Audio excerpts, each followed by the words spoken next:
Assalamualaikum warahmatullahi wabarakatuh. Waalaikumsalam Assalamualaikum warahmatullahi wabarakatuh. warahmatullahi wabarakatuh. Ya, selamat pagi semuanya. Ini pertama kali kita ketemu ya. Walaupun daring, ya mudah-mudahan kita bisa belajar dengan baik.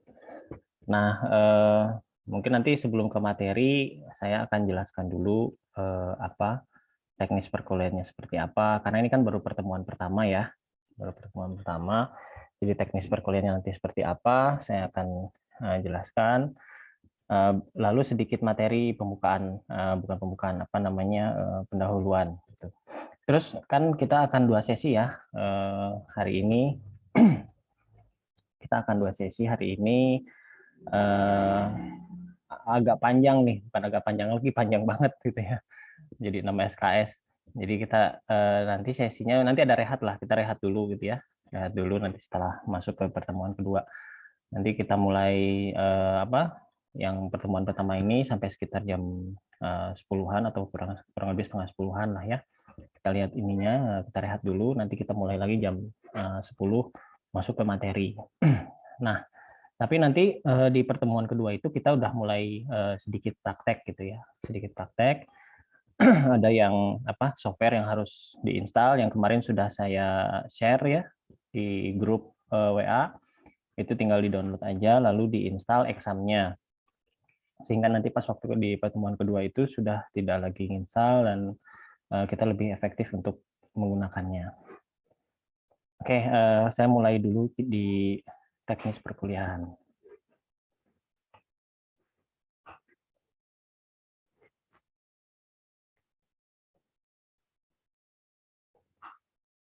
Ya, oke.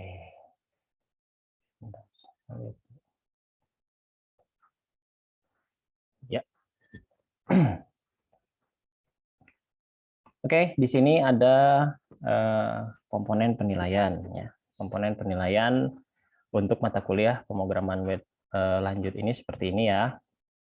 Jadi presensi ada penilaiannya sekitar 10%, tugas 25%, lalu UTS 25% dan UAS 40%. Nah, kalau dilihat di sini presentase untuk UAS-nya lebih besar. Nah, karena ini nanti UAS-nya itu berupa project. Jadi bikin aplikasi yang menggunakan framework PHP. Nah, nanti di project-nya dibuat lalu saya nilai. Jadi nggak ujiannya nggak langsung praktek gitu. Tapi kalau di UTS itu masih ujian praktek ya, masih ujian praktek karena dari materi ke 1 sampai materi UTS itu materi dasar, gitu. Materi dasar untuk framework-nya. Nah, di sini tugas juga ada, nanti ada tugas gitu ya 25%. Nah, di sini nanti pemahaman dari sekarang sampai ke UTS itu benar-benar fundamental gitu ya, fundamental dari si framework-nya sendiri. Nah, nanti setelah UAS itu sudah masuk ke ini framework, tapi sudah mulai ada tambahan-tambahan fitur yang bisa melengkapi aplikasi yang akan kita buat. Dan proses pembuatan proyeknya itu dimulai dari setelah UTS. Begitu setelah UTS, langsung dibagi kelompok ya. Mungkin kelompoknya nggak akan banyak-banyak, itu satu kelompok 2 orang aja. Nah, nanti akhir pengumpulan proyeknya itu ketika tanggal UAS. Jadi lama ya, mulai lumayan lah setengah semester gitu untuk bikin proyek.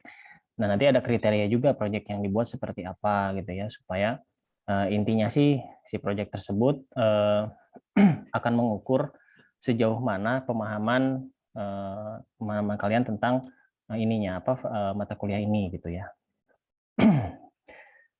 Nah, kemudian ada kriteria penilaian untuk huruf mutunya. Di sini ada A, B, C, D, E. Ada rentang nilainya. Jadi kalau untuk lulus di mata kuliah pemrograman web lanjut ini, itu C. C itu rentang nilainya dari 40 ke atas ya. 40 ke atas, 40 sampai 60 itu C. B itu 60 sampai 80, terus 80 sampai 100 itu A. Jadi kalau di bawah 40 berarti nggak lulus ya, atau D atau E itu nggak lulus gitu. Nah, ini untuk kriteria penilaiannya. Kemudian apa saja yang akan kita gunakan ya software apa saja yang akan kita gunakan. Yang akan kita gunakan di sini ada WhatsApp group, ya. Nah, itu digunakan untuk pendataan absensi. Jadi nanti absennya tetap di sana untuk supaya mudah aja ke rekap gitu ya, supaya mudah ke rekap. Dan di sana juga akan digunakan untuk pembagian bahan materi yang sudah saya jelaskan ini. Nanti slide-nya saya akan share. Lalu untuk diskusi juga kalau misalnya ada kendala dalam proses perkuliahan atau ketika nyoba-nyoba di rumah nih error gitu ya, silakan bisa upload di sana, kita bisa bahas di sana gitu ya. Terus ada Google Classroom atau Wastu Digital ya. Karena di sini kemarin Wastu Digital udah ada update bisa upload untuk tugas juga gitu. Tugas UTS UAS juga bisa diupload untuk filenya.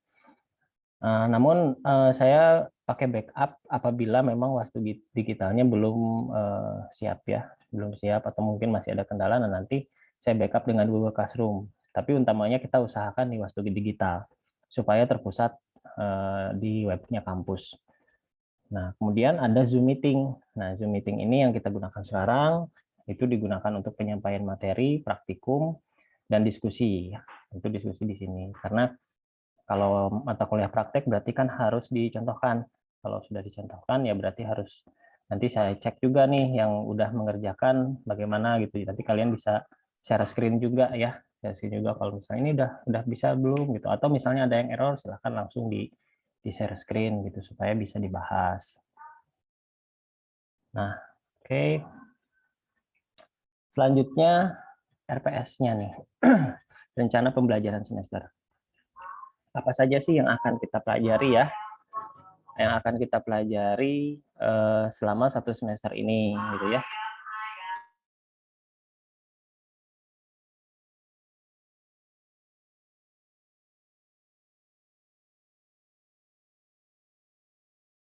Ya, di sini ada pendahuluan ya, pendahuluan yang sekarang gitu ya, yang sekarang kita lakukan di sini berupa pengenalan dasar aja dulu nih tentang framework dan code igniter. Nah, nanti itu apa sih code igniter, CI gitu ya. Istilahnya kalau code igniter itu CI, disingkatnya CI. Nah, nanti pertemuan kedua, yang nanti di sesi kedua, kita akan belajar tentang si framework code igniter-nya lebih jauh ya, dari mulai proses instalasi si CI-nya, lalu setting CI-nya, dan kita coba sedikit file-filenya untuk dibuat sebuah aplikasi sederhana. Kemudian nanti di pertemuan ketiga, ini minggu depan ya. Jadi kalau minggu depan mungkin normal lagi ya jadwalnya jam 10 kita mulai. Ini hanya minggu ini aja karena ada minggu kemarinnya kan libur ya kita. Nah, di pertemuan ketiga itu kita akan mempelajari model view controller atau MVC. Nah, di sini ini merupakan dasar dari sebuah framework gitu. Karena sebagian besar atau rata-rata framework yang ada di luar itu menggunakan konsep model view controller yang berguna untuk manajemen datanya bisa lebih baik gitu ya.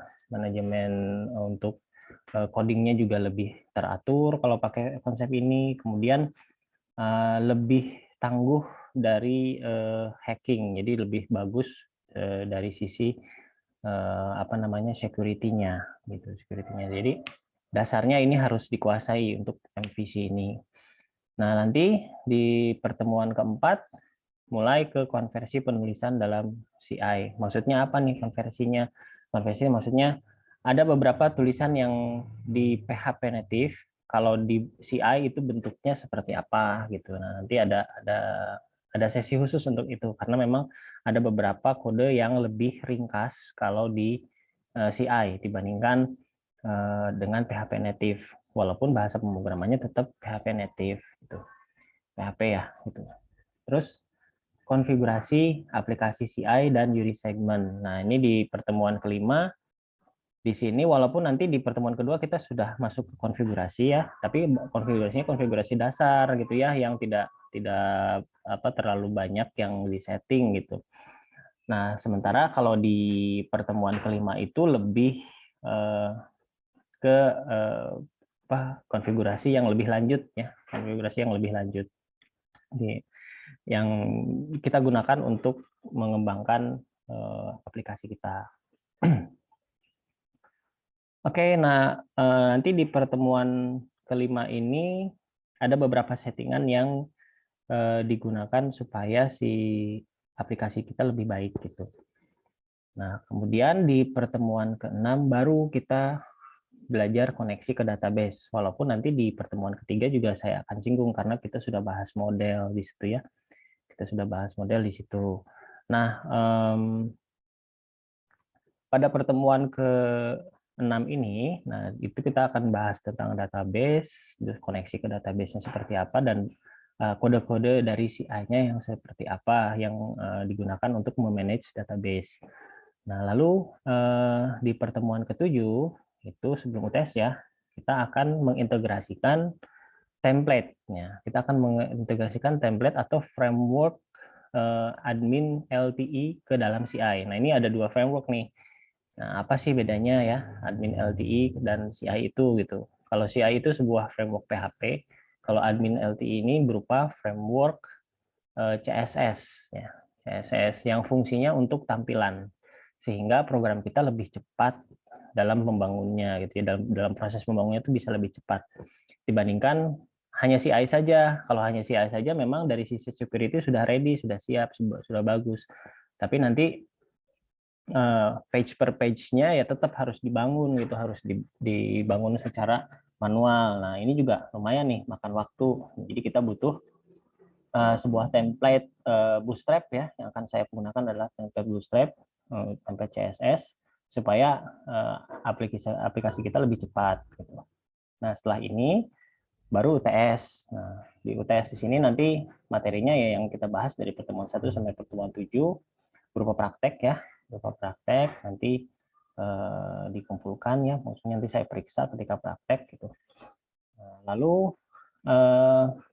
di pertemuan ke-9 mulai lebih jauh tentang database. Ya, ini belajar CRUD-nya, CRUD bagian 1 dan bagian kedua itu di pertemuan 9 dan 10. Sini ada create, update, delete. Di sini mungkin akan lebih banyak tentang model gitu ya. Tentang model. Nah, kemudian di pertemuan 11. Nah, pertemuan 11 itu akan dibahas tentang menampilkan detail data. Nah, dari mulai pertemuan 11 sampai ke pertemuan 15 ini berupa istilahnya fungsi-fungsi tambahan gitu ya, fungsi-fungsi tambahan yang kita gunakan dalam membangun sebuah aplikasi seperti proses upload file, ya, fitur print, lalu ekspor data ke ke Excel atau ke PDF. Nah, di situ di pertemuan 14.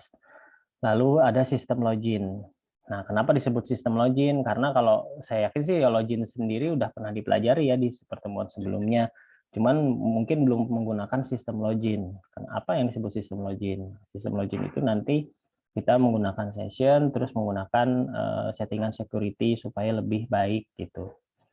Nah, lalu di pertemuan ke-16 adalah ujian akhir semester. Nah, di sini adalah akhir pengumpulan sebuah proyek yang dimulai dari sesudah UTS. Jadi di pertemuan ke-16 ini harus sudah selesai proyeknya gitu ya, supaya bisa saya nilai gitu. Oke, sampai sini ada yang mau bertanya, saya persilahkan.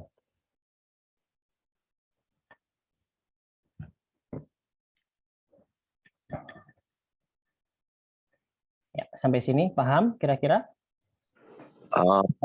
Saya mau bertanya, Pak. Ya, gimana? Untuk hari ini nih, Pak, kan kita 2 sesi ya. Ya, Dimulai tadi dari jam 7:30 sampai jam 12. ya, ya. Nah, itu kita apa ada nanti istirahat dulu atau seperti apa dulu gitu, Pak? Apa langsung disekaliguskan? Seperti Ya, apa itu, Pak? ya, istirahat dulu lah ya. Istirahat Oh, dulu paling iya, siap, Pak. section break dulu gitu kan, lumayan nih belajar pemrograman berapa jam ya. Siap, Pastinya Pak, juga siap. capek gitu kan ya. Kita nanti break dulu lah sebelum mulai ya, mungkin sekitar setengah 10 sampai jam 10 lah, setengah jam ya kita break Siap, Pak. gitulah. Kita break dulu, nanti kita mulai lagi jam 10-an gitu untuk ke pertemuan keduanya. Oke. Oke, siap. Makasih banyak, Pak. Iya, sama-sama. Ada lagi yang lain untuk teknis perkuliahan ada yang ditanyakan? Jelas ya? Seperti presentasenya, terus RPS-nya, terus nanti apa saja yang dibutuhkan gitu ya. Nah, jadi aplikasi yang akan kita gunakan itu Zoom. Kenapa saya pilih Zoom? Mungkin karena lebih inilah video conference-nya lebih ringan gitu. Nah, lebih ringan dibanding yang lain. Beberapa memang kemarin sempat saya coba yang lain agak tersendat gitu. Nah, ini lumayan cukup stabil lah. Nah, terus untuk WhatsApp Group tetap digunakan karena itu untuk dokumentasi ya, untuk dokumentasi absennya, untuk lebih mudah komunikasinya gitu. Baik, sampai sini sudah bisa dipahami. Saya akan lanjutkan saya mau mulai masuk materi nih kalau nggak ada yang ditanyakan tentang teknis perkuliahan gitu ya. Ya, silakan. Saya kasih kesempatan dulu yang mau bertanya.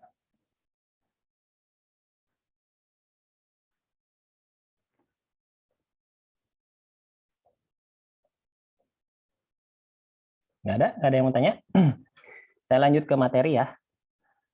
Oke, saya lanjutkan ke materinya. Nah, oke, di sini. Nah, saya akan mulai membahas tentang framework. Gitu. Apa yang dimaksud dengan framework? Framework itu dalam bahasa Indonesia sih artinya kerangka kerja gitu. Di sini kerangka kerja buat apa gitu? Kerangka kerja karena kita membuat web, jadi memang dibuat framework itu khusus untuk membangun sebuah web. Gunanya apa? Gunanya supaya lebih cepat. Penggunaannya lebih membangun sebuah aplikasinya bisa lebih cepat.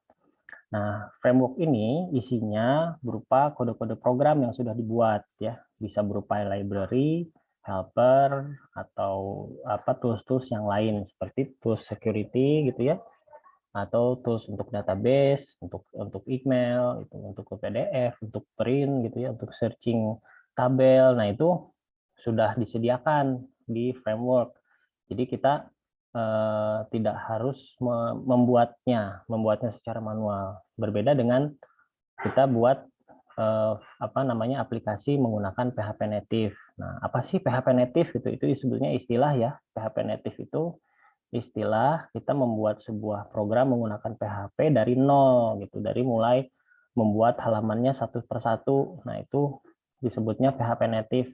Nah, walaupun mungkin dalam PHP native itu kita sudah menggunakan konsep object oriented programming, tapi tetap itu dibuatnya satu-satu tuh per halaman gitu. Satu halaman kita buat loginnya seperti apa gitu, terus dashboardnya seperti apa, tampilan user, tampilan admin itu dibuat satu-satu. Dan ini memang lebih kalau untuk PHP native itu pastinya lebih sulit gitu dibandingkan menggunakan framework. Maksudnya lebih sulit dalam artian lebih lama kita ngebangunnya karena banyak yang harus kita buat dari nol.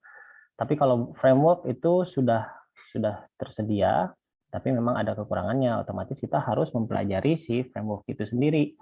Frameworknya seperti apa, fungsi-fungsinya seperti apa yang sudah dibuat. Nah, namun nanti saya akan menjelaskan juga apa sih kelebihan dan kekurangan kalau kita menggunakan framework.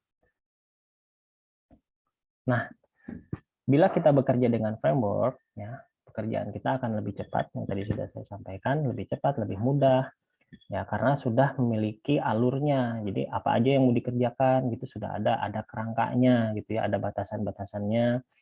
Nah, terus ada fungsi-fungsi yang siap kita gunakan gitu. Itu otomatis bisa lebih cepat. Kemudian memiliki standar untuk struktur aplikasi yang terorganisir. Nah, jadi ini cocoknya digunakan kalau kita bekerja pada tim. Makanya nanti di UAS itu kan kita project base. Nah, project base itu melatih supaya kita bekerja dalam tim. Nah, kalau menggunakan framework itu lebih teratur. Jadi posisi filenya di mana, ada aturan-aturannya. Berbeda kalau kita bekerja sendiri. Nah, kalau bekerja sendiri itu kan pasti masing-masing memiliki memiliki ciri khas gitu ya. Setiap programmer itu pasti memiliki ciri khas dalam membangun sebuah program gitu. Nah, ciri khas tersebut biasanya akan sulit kalau misalnya bekerja dalam tim kalau tidak disamakan. Itu hubungannya sama kebiasaan gitu ya, kebiasaan coding lah istilahnya ya. Nah, itu seperti itu. Jadi kalau menggunakan framework itu memiliki dasar struktur aplikasi yang terorganisir, yang lebih rapih lah ya. Naruh filenya nggak sembarangan gitu ya. Terus apa namanya? Bentar. Terus ininya dengan menggunakan framework itu kita sudah bisa menggunakan tools atau library yang sudah disiapkan. Jadi kan framework itu dibangun oleh sebuah perusahaan ya. Isinya programmer-programmer yang digunakan, yang membuat itu supaya bisa menangani masalah-masalah yang umum gitu. Nah, disinilah sedikit perbedaan antara PHP native yang kita bangun dari awal dengan framework. Kalau framework yang sudah disediakan itu bersifat umum. Nah, artinya dia tidak spesifik gitu ya, kegunaannya tidak spesifik gitu. Tidak hanya untuk e-commerce aja gitu, tidak untuk, tapi lebih umum, lebih banyak variasinya untuk si framework itu supaya bisa digunakan oleh semua orang. Baru ketika kita gunakan framework, kita modifikasi ke kebutuhan aplikasi kita. Sementara kalau kita menggunakan PHP native itu sudah langsung ya, kita ngebangunnya ke sesuai dengan yang kita butuhkan. Jadi lebih khusus lah tuh kalau misalnya untuk. Nah, kemudian bahasa pemrograman yang ada sekarang itu rata-rata sudah memiliki framework. Ya, semuanya rata-rata untuk yang sudah populer tuh bahasa pemrograman sudah menggunakan framework. Nah, sehingga kalau sudah kalau bahasa pemrograman yang umum sudah menggunakan framework, ya artinya kita mau nggak mau belajar framework, karena nanti kalau misalnya kita nggak belajar framework sekarang gitu ya, ketika kita nanti masuk ke dunia kerja yang berhubungannya dengan IT, begitu kena framework, bingung nih mau ngapain gitu kan ya. Karena sebagian besar sebetulnya bahasa pemrograman di luar sana itu sudah pada menggunakan framework. Nah, ini contohnya ya, saya lihat nih. Di PHP sendiri ini banyak, ada CodeIgniter, ada Yi, Slim Framework, Zen Framework, Laravel, gitu. Symfony, Cake PHP, Falcon, Kohana, Phil PHP, ini hanya sebagian aja, masih banyak lagi sebetulnya. Terus di bahasa CSS-nya ada Bootstrap, ada Materialize, ada Tailwind CSS, gitu. Lalu di JavaScript ada React, ada Angular, ada Vue, ada Ember, ada Express. Java juga punya framework, ada Spring, ya. Python, ada Django, ada CharipY, Flask, ada Pyramid. Nah, ini kita lihat di sini banyak orang mengembangkan framework gitu. Kenapa kok banyak sih orang menggunakan framework? Ya karena itu kebutuhan untuk aplikasi yang cepat memaksa kita harus menggunakan framework. Contohnya seperti ini, misalnya kita belum punya framework nih, ini belum zamannya framework ya. Kenapa sampai muncul framework gitu? Nah, dulu tuh awal-awalnya misalnya kita sudah bikin sebuah aplikasi yang namanya aplikasi katakanlah jual beli online atau e-commerce gitu. Kita bikin nih aplikasinya. Nah, kemudian kita aplikasi tersebut digunakan oleh sebuah perusahaan atau sebuah toko lah gitu digunakan. Nah, ketika kita misalnya ada pesanan lagi atau ada order lagi dari toko lain atau dari perusahaan lain dengan kategori yang sama, misalnya e-commerce juga gitu. Nah, otomatis kan karena kita sudah pernah bikin si si aplikasi tersebut, kita kan tinggal edit tuh. Kita tinggal edit si aplikasi yang udah jadi.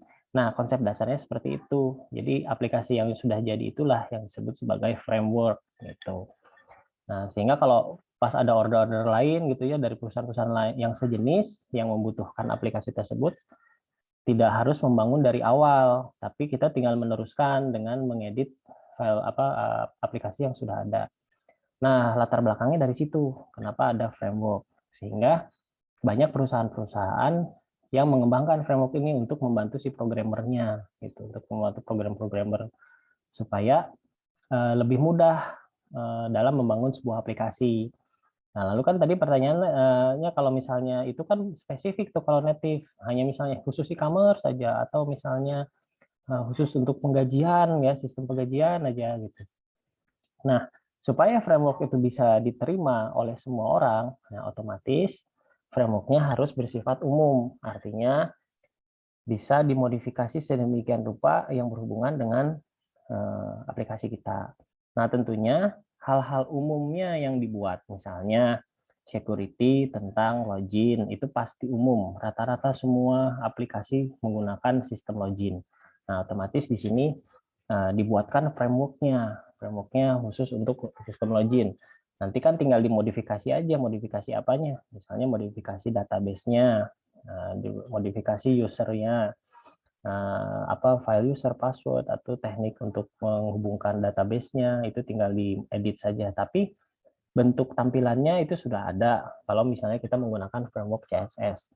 Nah, terus kalau yang PHP ini gimana framework-nya? Nah, PHP ini framework-nya di sini lebih ke tools-tools seperti untuk menampilkan data, untuk mengolah data gitu ya. Jadi untuk codingannya lah ya, codingan core codingannya itu banyak yang sudah dibuat dalam sistem library biar lebih mudah dalam membangun aplikasi. Lalu kalau CSS apa? Kayak Bootstrap. Nah, kalau CSS itu untuk tampilannya. Nah, tampilan awalnya. Jadi kalau misalnya coordinator itu memang masih kosong, mirip lah dengan PHP native gitu. Hanya bedanya kalau PHP native itu memang harus buat tools-nya sendiri gitu. Seperti misalnya ekspor data ke Excel. Nah, itu kan panjang tuh skripnya. Nah, itu kalau di PHP native tuh ada. Saya harus bikin. Cuman kalau di PHP itu nggak akan banyak skripnya karena memang sudah ada ininya fitur-fiturnya, hanya tinggal kita aktifkan aja. Kita tinggal tambahin aja add-on-nya. Nah, itu lebih mudah. Nah, itu PHP jadi lebih ke core programming-nya. Nah, tapi untuk halaman per halamannya, misalnya halaman dashboard gitu ya, halaman untuk menampilkan detail, halaman untuk report gitu, terus halaman-halaman untuk login, nah itu nggak ada di CI karena bukan mengurusi tampilan gitu ya. Nah, adanya di mana? Adanya di CSS, Bootstrap, atau Materialize, atau Tailwind. Nah, yang kita gunakan adalah Bootstrap. Nah, jadi nanti kalau pakai template itu udah ada tuh tampilan loginnya kayak gimana gitu. Terus tampilan dashboardnya seperti apa. Nah, kita tinggal edit aja. Editnya ya misalnya kita tambahkan logonya gitu. Karena bentuknya pasti masih bentuk umum dengan warna-warna yang ya sesuai yang mereka buat. Bahkan kalau dengan warna-warna yang sudah ada itu bisa kita modifikasi juga. Terus apa bedanya dengan CMS ya? Ada yang pernah dengar CMS, Content Management System? Apa ada yang sudah dengar? Belum, Pak. Belum ya. Oke, berarti belum. Nah, CMS ini itu khusus untuk ke ini konten. Makanya disebut sebagai Content Management System. Kalau CMS itu mengurusi konten, tidak mengurusi programnya. Contohnya apa? Misalnya contohnya itu jumlah ya, misalnya ada jumlah itu begitu kita buat jumlah atau apa ya yang paling mudah tuh seperti WordPress. Nah ya, WordPress, blog. Nah itu tuh CMS karena nggak ada codingan. Jadi tinggal next aja isinya apa nih gitu. Atau paling gampangnya kayak Facebook yang untuk websitenya kan ada ya. Kita bisa bikin site pakai Facebook.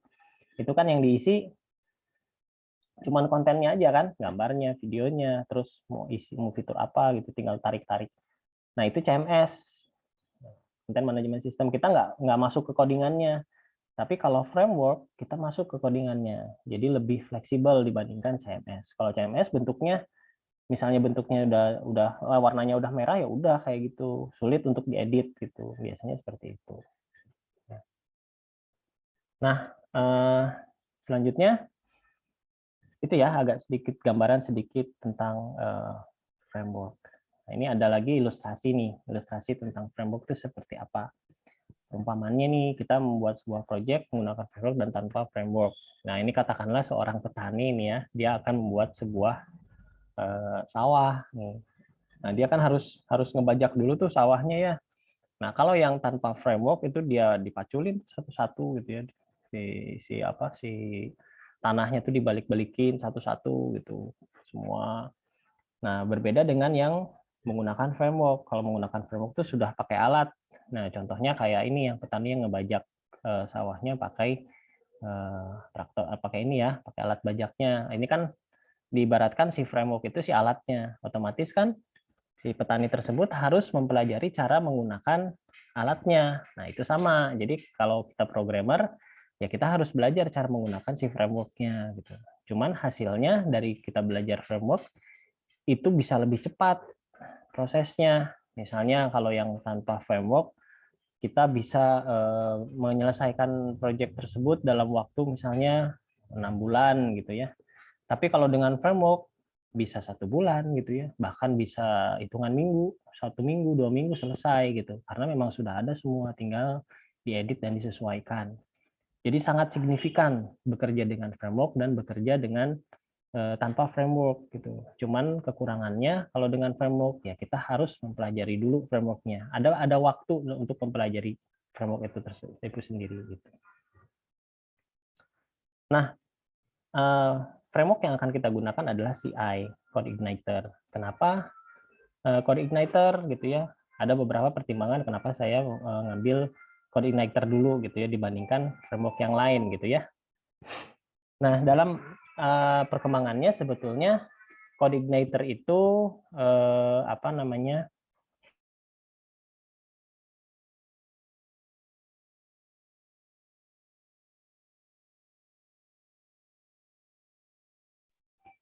Ya, dalam perkembangannya sebetulnya Code Igniter ini selain juga sudah digunakan oleh situs-situs besar, portal berita, sistem informasi, web, startup itu udah pada pakai, e-commerce juga bisa, blog gitu ya, bisa menggunakan framework CI.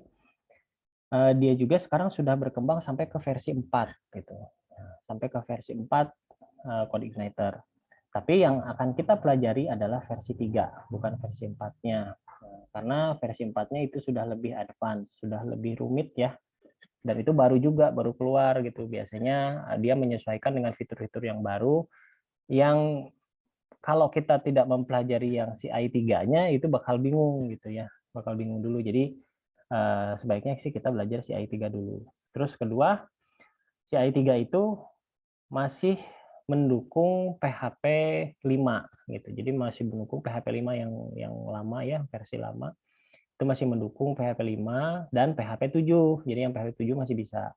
Nah, kalau kalau yang Code Igniter 4 ini dia hanya mendukung PHP 7 ke atas. Yang sekarang kan sudah PHP rilis lagi ya, jadi PHP 8 itu agak sedikit berbeda, ada beberapa codingan yang berbeda. Nah, CI 4 itu sudah minimal PHP 7 dan 8 yang sekarang baru gitu. Nah, di sini ada beberapa kelebihan kita menggunakan CI atau alasan kenapa sih saya harus pakai CI gitu. Yang pertama ukurannya kecil dibandingkan framework-framework yang lain, itu ukurannya lebih kecil karena CI ini hanya berupa program-program aja, hanya berupa program-program dan dia tidak menggunakan engine framework.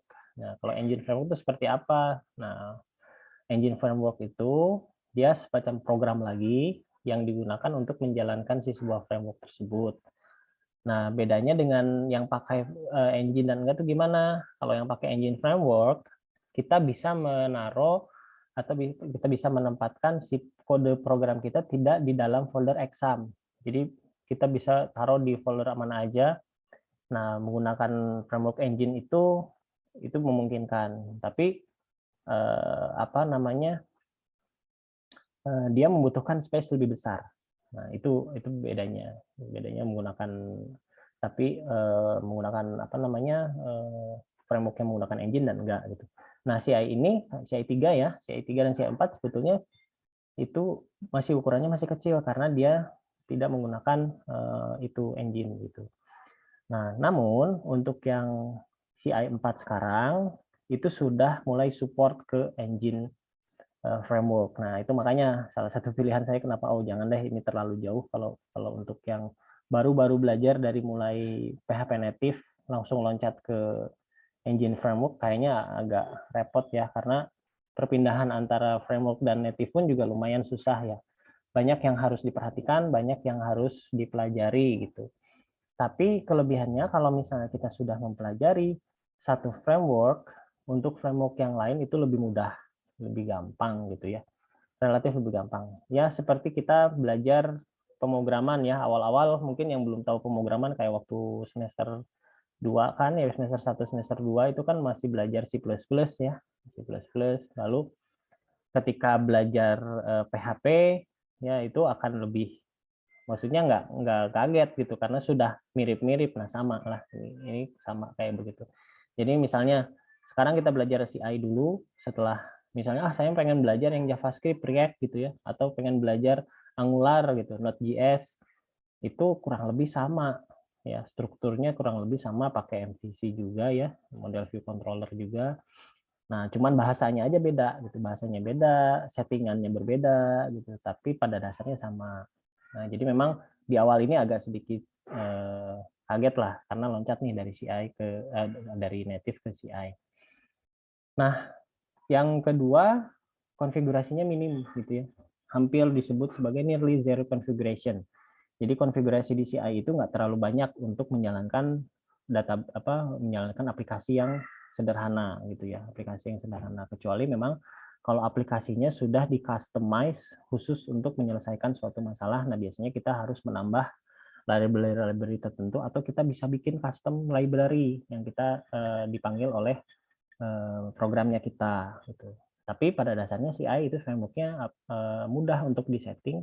Jadi kita cuman instalasinya sangat mudah, kita tinggal paste aja, copy paste ke ininya, ke folder examnya di htdocs, itu udah langsung bisa dijalankan. Nah, itu ya. Ini masih ada yang masuk ya, masih ada yang terlambat. Oke, saya lanjutkan. Terus CI juga memiliki ya komunitas yang banyak. Ya, di Indonesia juga sudah ramai yang orang pakai CI. Otomatis kalau misalnya kita menemukan suatu permasalahan yang sifatnya lebih spesifik, kita bisa minta bantuan dari komunitas. Kita bisa minta bantuan dari komunitas. Nah, biasanya di sini mudah dicari ya, tutorialnya juga banyak gitu biasanya. Bahkan kalau kita lihat di YouTube itu udah banyak sekali orang yang menjelaskan tentang CI gitu. Nah, jadi lebih mudah untuk dipelajari. Kemudian dokumentasinya lengkap. Dokumentasinya lengkap itu apa? Jadi selain kita bisa dapat dokumentasi dari secara online, secara offline pun ada, termasuk versi yang lama, versi yang 3 itu. Nah, karena ketika kita mendownload CI-nya, itu sudah beserta dengan si dokumentasinya. Jadi ada help-nya di situ yang bisa kita, istilahnya kita bisa belajar sendiri gitu ya, bisa belajar sendiri. Kalau misalnya ada kode-kode yang misalnya kode yang untuk menampilkan detail yang bisa di search langsung tuh apa gitu ya di CI, nah itu kita bisa lihat di dokumentasinya ya, karena ini. Nah, cuman ya dokumentasinya bahasa Inggris ya, karena yang bikinnya orang luar ya, orang luar negeri. Mungkin kalau yang bikinnya orang Indonesia ya bahasa Indonesia gitu ya. Nah, mau nggak mau ya, karena kita sudah bergerak di dunia IT, masuk ke dunia IT, itu bahasa Inggris mutlak gitu ya. Udah bukan lagi opsional, boleh belajar atau enggak, tapi mutlak harus bisa bahasa Inggris. Kalau enggak akan sulit gitu ya untuk mempelajari sesuatu di dunia IT. Nah, bagi pemula ini relatif lebih mudah untuk CI dibandingkan yang lain ya, dibandingkan yang lain, karena yang lain itu sudah instalasinya sudah menggunakan GitHub, ada yang pakai Composer. Nah, itu sudah mulai ke sana lah syaratnya gitu. Sementara kalau CI masih opsional, instalasi menggunakan Composer itu masih opsional, tapi disediakan oleh CI-nya, sehingga bagi pemula itu akan lebih mudah untuk mempelajari sebuah framework. Nah, sekarang ada persyaratan yang harus dikuasai sebelum kita mempelajari CI. Yang pertama ya HTML, harus bisa HTML, terus pengetahuan dasar HTML, Itu yang isinya seperti JavaScript dasar ya untuk tampilan itu sebetulnya tapi nggak akan terlalu banyak sih JavaScript karena nanti bakal di backup sama framework CSS-nya. Terus yang utama itu adalah si PHP dasarnya ya, PHP dasarnya yang harus bisa dikuasai. Nah, kan memang waktu sebelumnya di pertemuan maksudnya di bahasa pemrograman sebelumnya mungkin belum terlalu banyak PHP dasarnya, makanya kemarin itu saya bagikan referensinya ya, referensi untuk PHP dasarnya. Lalu sistem pemrograman menggunakan objek atau object oriented programming pada PHP. Soalnya PHP itu kan ada bahasa pemrogramannya ada bisa menggunakan sistem prosedural buat prosedur-prosedur, tapi bisa menggunakan sistem kelas. Nah, kelas ini kan berarti dia menganut kayak inheritance gitu ya. Terus bisa digunakan objek gitu ya, pembuat objek. Nah, ini di CI ini dia menggunakan OOP, Object Oriented Programming. Jadi berhubungan dengan kelas. Nah, ini dasar yang harus dikuasai. Kenapa kita harus menguasai PHP dasar ke CI-nya? Ya karena CI itu sendiri dibangun oleh PHP. Kalau kita nggak tahu dasar PHP-nya, agak susah juga ya, agak ketinggalan juga ini maksudnya apa ya, padahal itu sebetulnya materi PHP dasar gitu ya. Nah, gitu. Contoh misalnya untuk mengambil data dari database gitu ya, perintahnya pakai SQL select gitu. Nah, kalau kita nggak paham itu kan sebetulnya materi PHP dasar. Nah, itu di CI tidak akan terlalu, justru di CI-nya tidak mempelajari itu, tapi mempelajari misalnya gini, di PHP native itu kita harus nulis select bintang from tabel barang gitu. Ya harus ngetik kayak gitu. Sementara kalau di CI itu tinggal ada perintahnya. Perintah select langsung tabelnya udah langsung bisa keambil. Itu ya contoh-contohnya kayak begitulah. Jadi yang dipelajari lebih ke praktisnya PHP dasar menjadi sebuah aplikasi yang memiliki framework CI. Oke, nah sebetulnya materinya untuk pertemuan awal ini hanya sampai sini. Jadi kita sekarang masuk ke sesi diskusi dan tanya jawab. Ya, silakan bagi yang mau bertanya, saya persilahkan.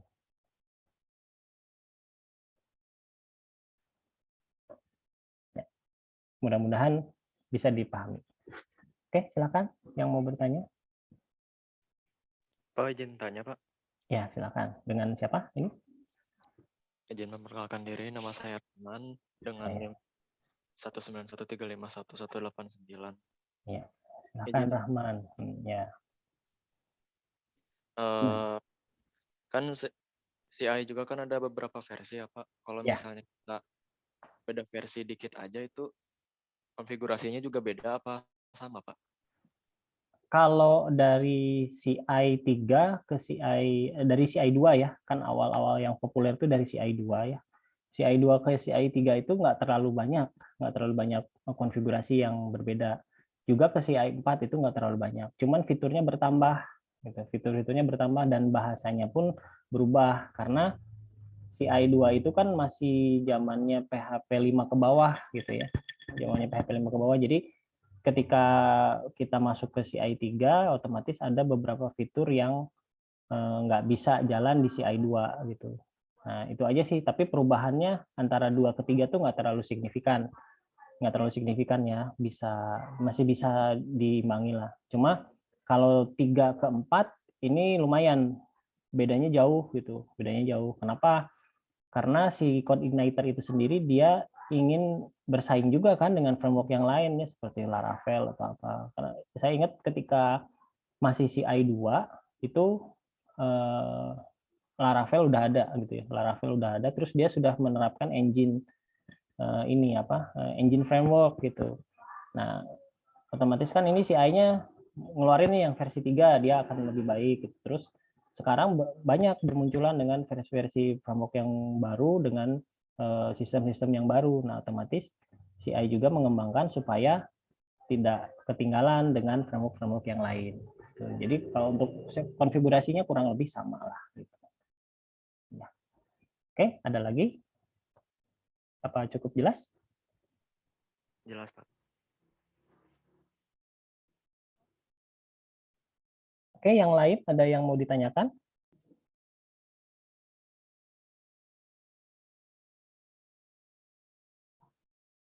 Untuk framework-nya bisa paham? Pak, ini Ya, saya mau bertanya Pak. Sebelumnya izin mengenalkan diri Pak. Nama saya Sergio Azarolicas, NIM 19135124. Saya mau nanya ini Pak, kan karena saya juga baru belajar Pak soal CI ini. Ya. Menurut Bapak nih Pak, CI berapa sih yang cocok untuk pemula gitu Pak? Untuk belajar itu CI berapa Pak yang cocoknya? Iya. Oke, untuk CI yang baru sekali untuk belajar, ya itu bagusnya ya CI 3, CI 3. Karena CI 3 tuh peralihan antara PHP 5 dan PHP 7 gitu. Nah, itu paling mudah untuk dipelajari di CI 3 dan konfigurasinya pun masih sangat minim. Jadi dia masih menganut minimum configuration seperti CI 2 gitu. Nah, jadi kita di pertemuan sekarang ini ya maksudnya di mata kuliah sekarang ini yang kita gunakan CI 3 karena pertimbangan bahwa CI 3 itu lebih mudah dipelajari oleh pemula gitu. Siap Pak, makasih banyak Pak. Iya, sama-sama. Silahkan, ada lagi yang lain. Ini rumah saya dekat jalan nih, jadi banyak suara-suara yang nggak jelas ya. Mohon maaf. Banyak yang lewat kalau pagi-pagi. Ramai banget.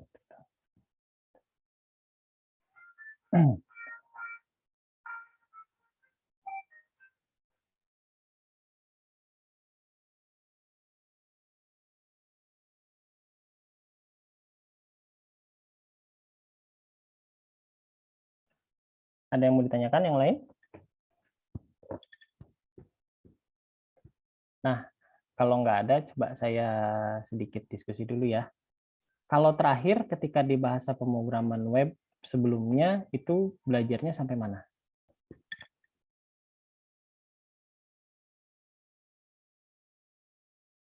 Kalau terakhir PHP dasar, Pak. PHP dasar ya. PHP dasarnya sampai mana? Apakah sampai report atau sampai mana kira-kira? Database udah ya? Kalau nggak salah kan udah ya itu. Koneksi database. Kalau database-nya paling cuma di matkul database-nya, Pak, bukan di matkul program webnya. Oh iya, maksudnya berbeda gitu ya. Tapi pakai PHP kan? Iya, Pak, cuma masih target tuh masih baru konsepnya doang. Baru konsep ya. Ya oke. Nah, sekarang kan kita lebih ke ininya apa digabung gitu dari PHP yang kemarin yang ke PHP dasar mulai ke database-nya juga gitu kan udah belajar kemarin berarti database ke database dasar masih MySQL kan ya terakhir belum ke database yang lain kan Iya, Pak, MySQL Workbench. ya masih MySQL berarti kan tinggal diteruskan nggak akan terlalu jauh tapi saya juga tadi kemarin juga ngasih yang apa namanya software yang dibutuhkan nih yang dibutuhkan seperti itu ya CCI-nya terus ada Bootstrap-nya terus ada kalau saya pakai editornya yang Sublime Text tapi kalau yang sudah menggunakan editor yang lain sudah terbiasa dengan editor yang lain misalnya saya terbiasa pakai Notepad++ itu boleh saja atau yang terbiasa pakai Visual Studio Code itu juga nggak masalah bisa ya CI juga bisa gitu yang penting ketika kita bikin program itu bisa lebih nyaman lah nyamannya pakai apa gitu nah itu untuk yang editornya tapi kalau untuk program examnya paling tidak yang mendukung PHP 7 sebaiknya ya yang PHP 7 karena kalau PHP 5 dan PHP 7 itu signifikan perubahannya itu sangat signifikan beda gitu ya banyak sekali perubahan-perubahan yang terjadi di PHP antara PHP 5 ke PHP 7 jadi saya sarankan kalau yang examnya itu yang support ke PHP 7 ya 7 ke atas lah ya yang PHP tapi jangan yang PHP 8 yang paling baru nih kalau PHP 8 ini takutnya juga ada beberapa karena masih baru ya PHP 8 nih takutnya juga ada beberapa program yang kode yang kita gunakan di PHP 7 yang nggak jalan jadi saya sarankan sih di bawah PHP 8 untuk si examnya nah, jadi pas kemarin yang saya share itu yang sudah yang idealnya segitulah di PHP itu gitu. Dan saya harap sudah diinstal ya, karena nanti di sesi 2 kita akan masuk ke sistem konfigurasi dari si CI-nya gitu.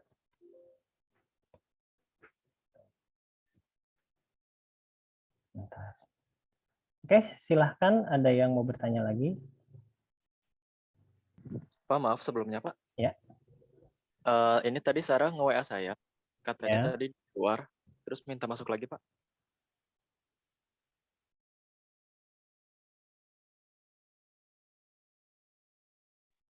Iya, sudah masuk ya sarahnya ya. Terima kasih, Pak.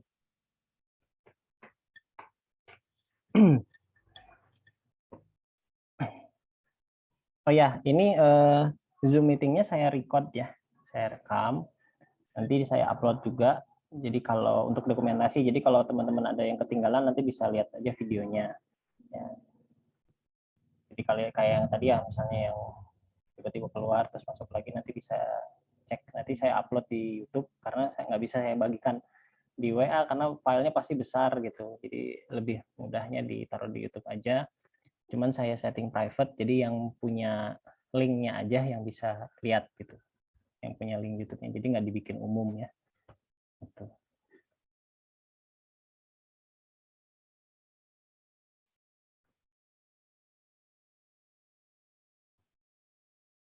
Oke, silakan yang lain.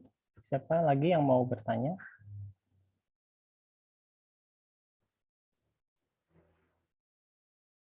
Saya persilahkan. Bebas ya, ini masih santai lah. Waktu kita masih panjang nih, baru jam 9.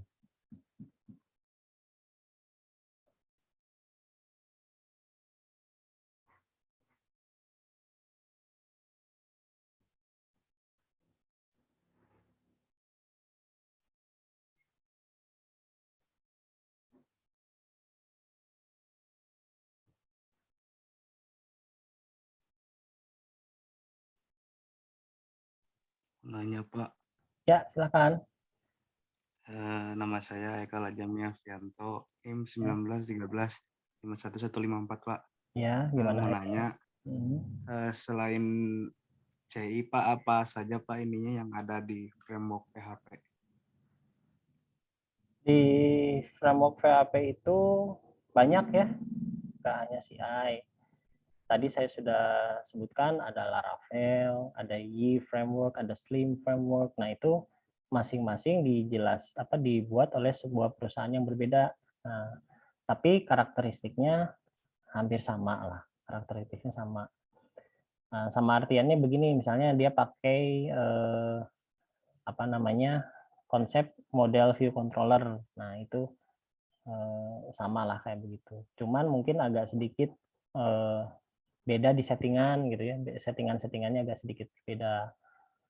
Nah, itu aja sih yang membedakan. Cuman memang sudah banyak yang membuat framework selain CodeIgniter. Ya Pak, terima kasih Pak. Iya. Oke, ada lagi yang mau bertanya?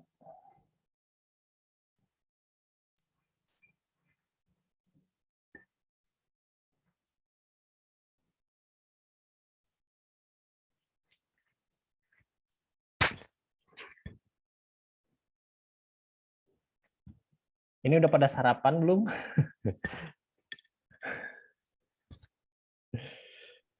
Belum, Pak.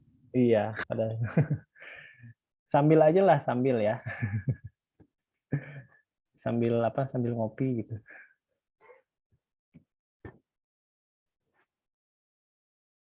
Soalnya nih panjang nih sampai siang.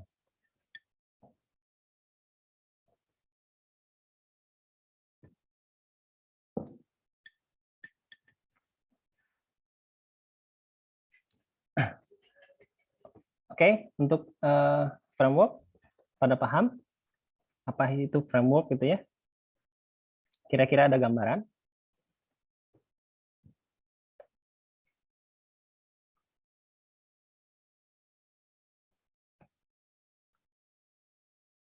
Nah, saya kasih contoh ya.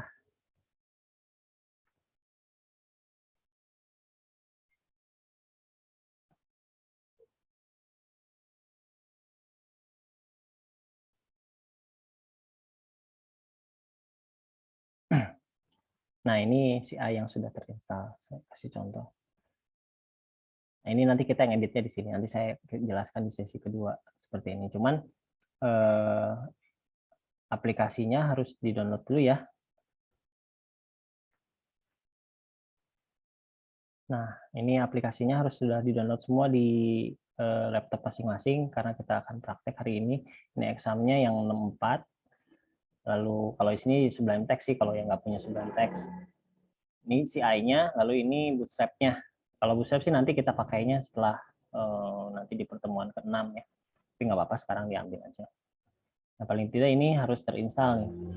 Bagi yang belum download, belum install ya sekarang aja gitu ya, supaya nanti nggak bolak-balik gitu.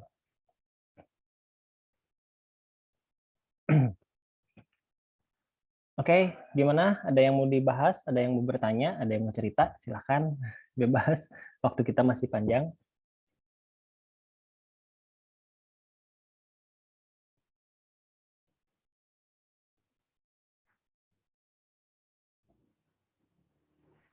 Pak, mungkin saya mau nanya tapi sharing aja gitu, Pak. Boleh, silahkan, bebas. Jadi kan saya kemarin bikin web kelas gitu, Pak, buat pemilihan ketua. Ya. Kendalanya itu saya belum bisa bikin sistem akunnya, Pak. Cara bikin sistem akun itu gimana, Pak? Oke, sistem akun ya, akun masing-masing kan ya, maksudnya masing-masing kan nanti register gitu kan ya sistemnya, Iya, register Pak. atau didaftarkan. Nah itu berarti harus pakai database ya, pakai sistem database. Nah lalu di situ ya bisa menggunakan PHP. Nah pasti kan kalau untuk kan tujuannya untuk polling ya, untuk polling siapa yang ya istilahnya kayak untuk pemilihan lah ya. Nah, kebayangnya itu yang pertama adalah tabel usernya. Tabel usernya di MySQL itu dibuat satu tabel. Nah, terus dari tabel user itu ada tabel pollingnya kalau tujuan untuk pemilihan kelas. Nah, dua tabel itu baru dikoneksikan ke PHP. Nah, sebetulnya kalau hanya untuk bikin web kelas cukup dua atau tiga halaman aja. Halaman pertama halaman login untuk native ya, kalau PHP native kan bisa ya. Login, nah si login itu dia scriptnya akan mengambil ke database, akan ngecek ke database. Ini username dan passwordnya sudah benar atau enggak. Nah itu dia akan koneksi ke MySQL. Nah dari situ baru tuh masuk ke dashboardnya, atau ke tampilan utamanya. Nah, bisa aja langsung ke pollingnya. Polling untuk ini siapa? Berarti kan nanti bakal ada tampilan untuk admin dan tampilan untuk usernya. Nah, gitu. Nah, kira-kira ini kan saya nggak tahu juga nih kendalanya di sebelah mananya gitu, karena harusnya lebih spesifik ya.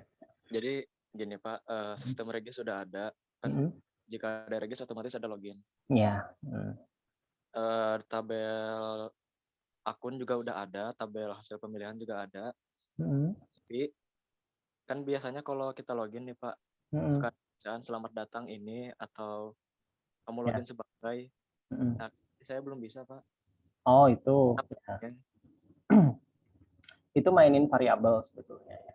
Mainin variabel. Jadi kan waktu sistem login itu kan dia mengambil variabel dari database ya, ambil variabel dari database, misalnya variabel username dan variabel password, lalu disamakan ya kan, disamakan dengan yang diinput di halaman login kan. Nah, logikanya kan kayak gitu. Nah, si variabel tersebut itu kita simpan, nah diparsing lagi si variabel itu di halaman selanjutnya sehingga si variabel itu bisa dibaca. Nah, sistem penyimpanan variabel ini macam-macam. Bisa kita pakai sistem get ya, di PHP itu pakai get bisa, atau pakai post itu untuk variabel, atau pakai session. Nah, gitu.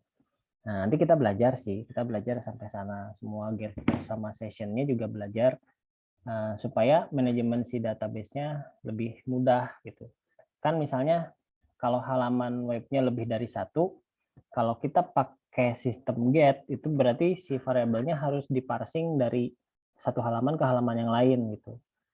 Nah, itu agak merepotkan kalau jumlah halamannya banyak. Misalnya halamannya ada 10 gitu. Nah, itu repot banget itu. Harus ngeparsing ke setiap halaman gitu. Nah, makanya kalau sudah lebih dari 3 lah itu enaknya pakai session ya untuk ini apa untuk penyimpanan variabelnya. Nah, nanti session juga kita belajar. Kalau session nanti itu bisa digunakan beberapa file selama sessionnya aktif. Nah, Oh iya Pak, session saya udah ada, cookie Oh, juga. sudah ada. Tapi karena saya pakai PHP natif jadi nggak tahu apa-apa gitu Pak. Oh iya, sebetulnya sama aja. Jadi di session itu kan nanti ada start session gitu kan. Nah, ada Iya. start session, nanti di CI juga sama aja start session gitu. Nah, si sessionnya akan hilang kalau nanti ada destroy session ketika log out ya. Nah, Iya, selama si sessionnya tidak di destroy itu akan ada terus di memori.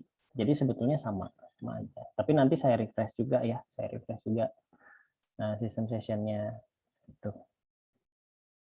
Oh, jadi simpan di session ya Pak? Iya, simpan di session si ininya, username-nya. Jadi si file username-nya simpan di session. Jadi begitu kan kalau database-nya apa perintah di database-nya itu kan pasti select ya. Select untuk ngetes ini kan, ngecek si username-nya kan.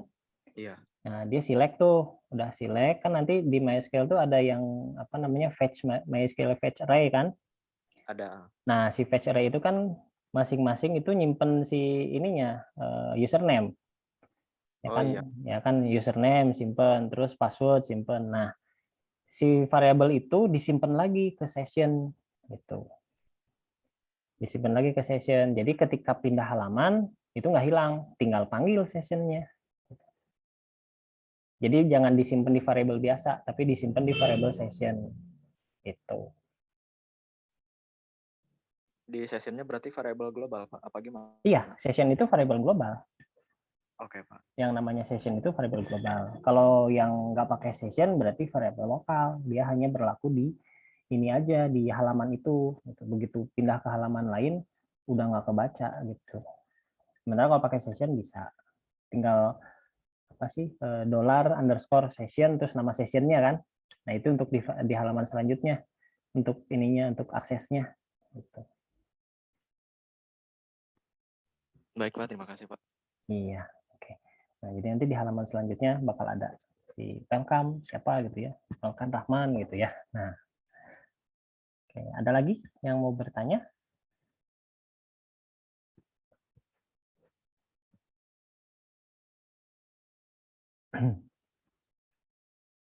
Kalau Java udah pada belajar?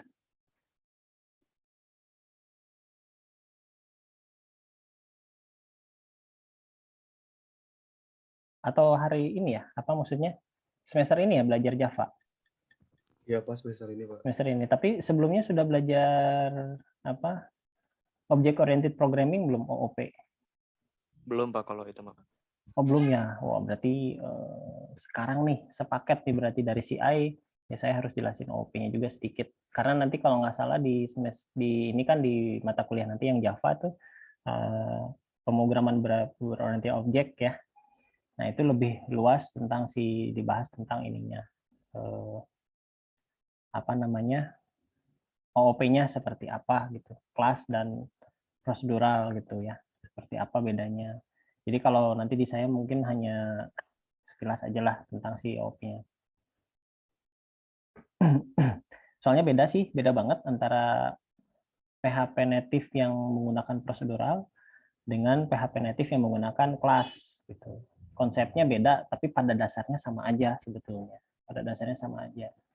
Dia kelebihannya kalau kelas itu dia ada sistem inheritance. Inheritance itu kayak menurunkan ya apa bahasa bakunya sih sebetulnya penurunan sifat gitu. Ya artinya begini, kita tapi praktisnya begini, kita bikin sebuah prosedur, katakanlah prosedur ya. Kita bikin sebuah prosedur, terus prosedur tersebut memiliki beberapa ini apa namanya parameter gitu, parameter A, B, C gitu.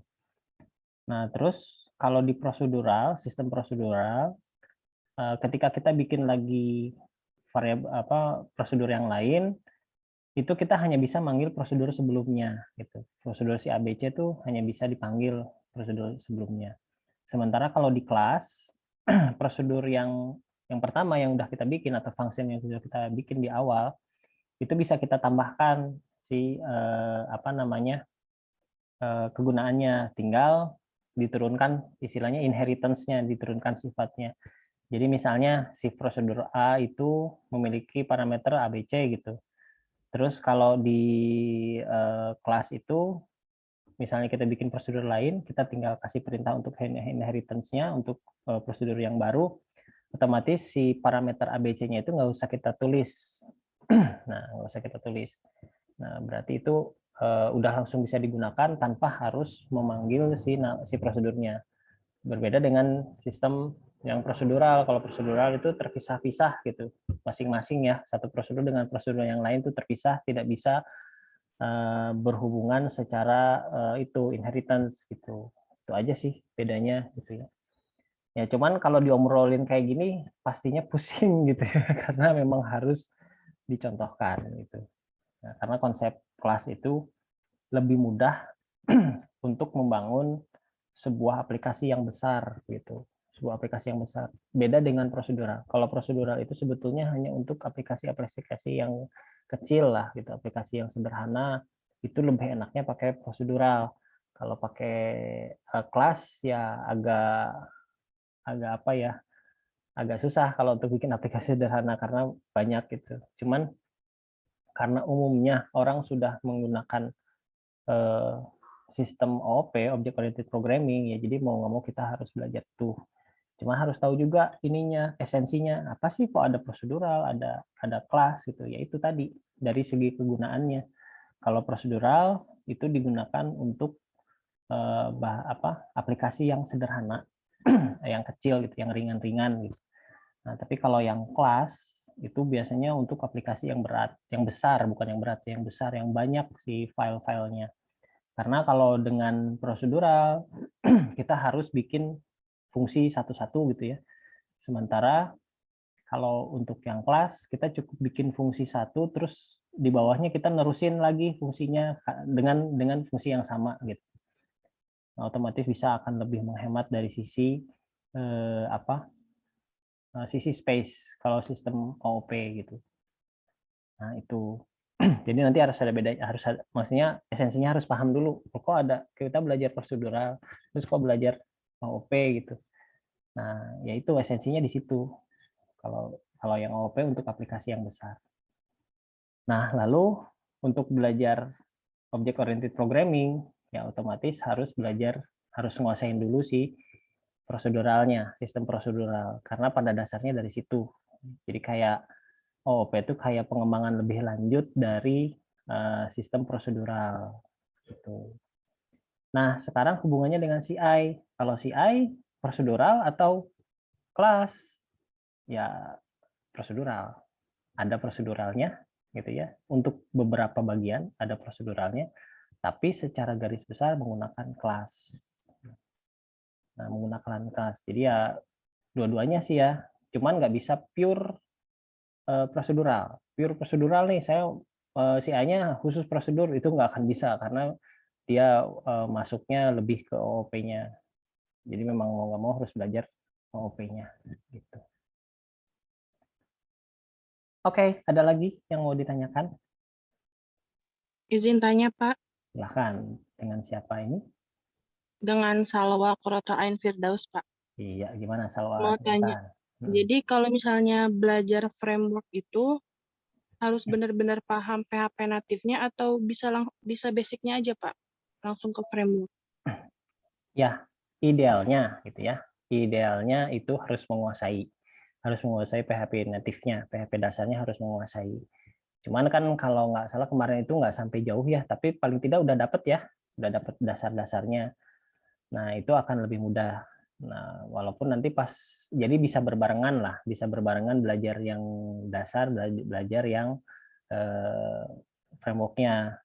Nah, tapi nggak bisa langsung nih yang katakanlah kalian di semester sebelumnya waktu pemrograman web awal gitu ya langsung belajar CI, ya itu pasti mabok gitu karena bingung gitu kan ya. Nah, makanya di pemrograman web sebelumnya itu pasti diajarin HTML dulu gitu kan. Awal-awal gitu HTML, terus ada CSS-nya.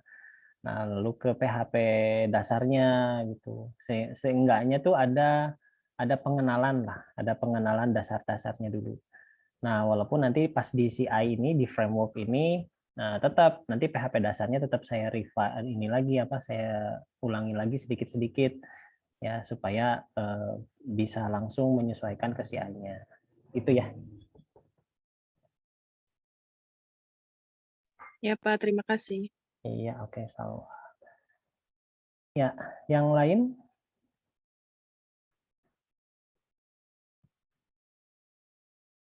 Ya, saya mau screenshot dulu untuk sesi pertama ya, untuk absensi.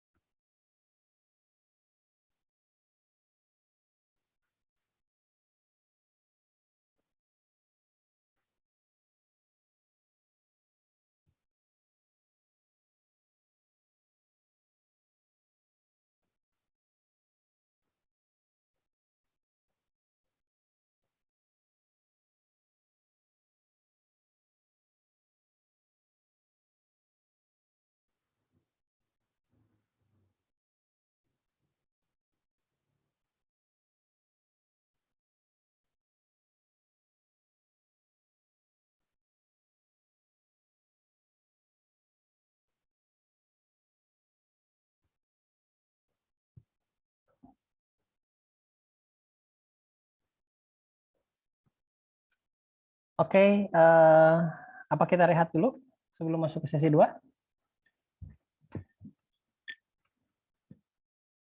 Kalau nggak ada yang bertanya, kita tutup dulu sesi 1. Ya, mudah-mudahan paham ya di framework ya. Nah, sekarang tugasnya nanti siapkan itunya, yang softwarenya yang tadi udah di-download, ya, examnya sudah terinstall, pastikan sudah ada juga editornya. Nanti kita masuk ke sesi 2 sekitar jam 10 lah ya, jam 10 kita mulai lagi ke sesi 2. Nah, nanti langsung akan saya bahas tentang konfigurasi CI-nya. Nah, untuk sementara saya cukupkan dulu ya. Saya cukupkan dulu untuk sesi sekarang, sesi yang pertama. Nanti kita masuk lagi di sekitar jam 10 nih, sekitar jam 10-an untuk sesi 2-nya. Oke, silahkan mungkin kita rehat dulu. Sekian dulu dari saya. Wassalamualaikum warahmatullahi wabarakatuh. Waalaikumsalam warahmatullahi wabarakatuh. Waalaikumsalam warahmatullahi wabarakatuh. Waalaikumsalam warahmatullahi wabarakatuh. Ya, nanti rejoin lagi ya. Saya end dulu aja sekarang meetingnya.